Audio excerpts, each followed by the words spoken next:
So I'm Amber Hulse and I'm from South Dakota. I want to be Miss America because I want to help people with career planning. My social impact initiative is all about helping kids become what they want to do when they grow up.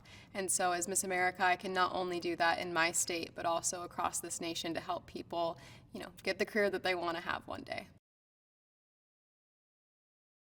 I've had a couple challenges in the career planning process. My high school didn't really have a lot of resources because I went to such a small rural high school in South Dakota.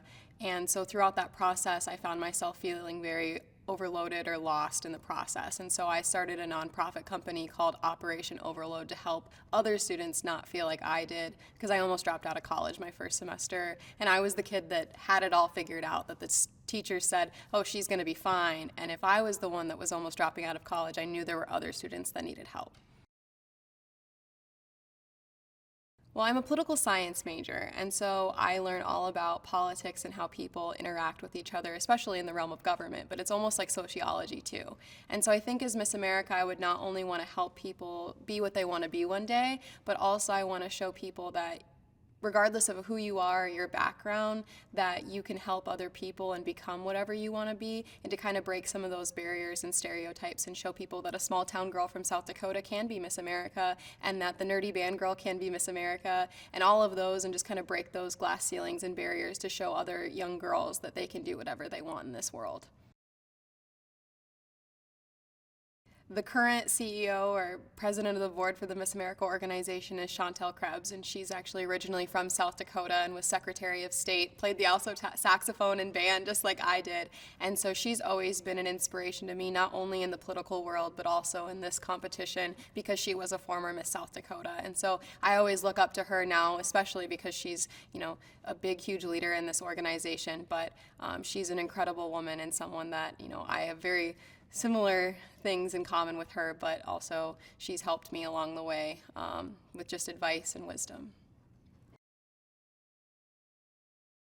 So when I look around the other women that are competing for the job of Miss America, I think it's so representative of what real women look like. And I think that if we're supposed to be role models for young women, that they need to see that, not all women are a size 2 blonde and 5 feet tall or 5'10".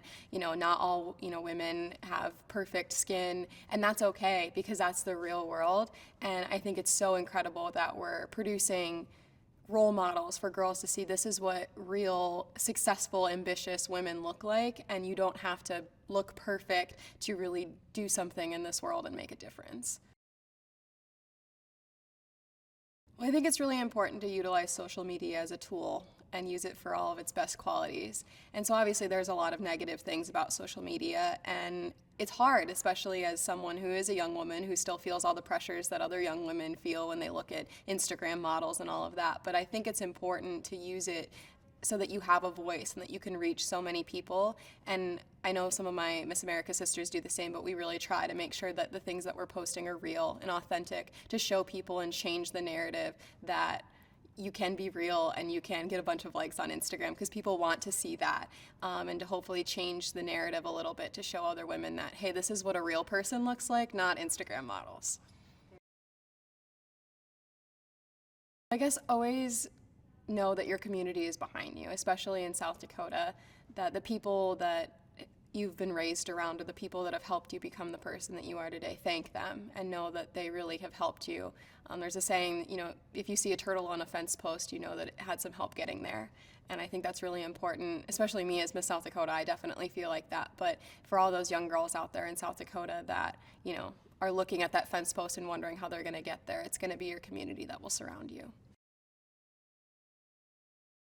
I guess always know that your community is behind you, especially in South Dakota, that the people that you've been raised around, or the people that have helped you become the person that you are today, thank them and know that they really have helped you. There's a saying, if you see a turtle on a fence post, you know that it had some help getting there. And I think that's really important, especially me as Miss South Dakota. I definitely feel like that. But for all those young girls out there in South Dakota that, are looking at that fence post and wondering how they're going to get there, it's going to be your community that will surround you. I guess always know that your community is behind you, especially in South Dakota, that the people that you've been raised around, or the people that have helped you become the person that you are today, thank them and know that they really have helped you. There's a saying, if you see a turtle on a fence post, you know that it had some help getting there.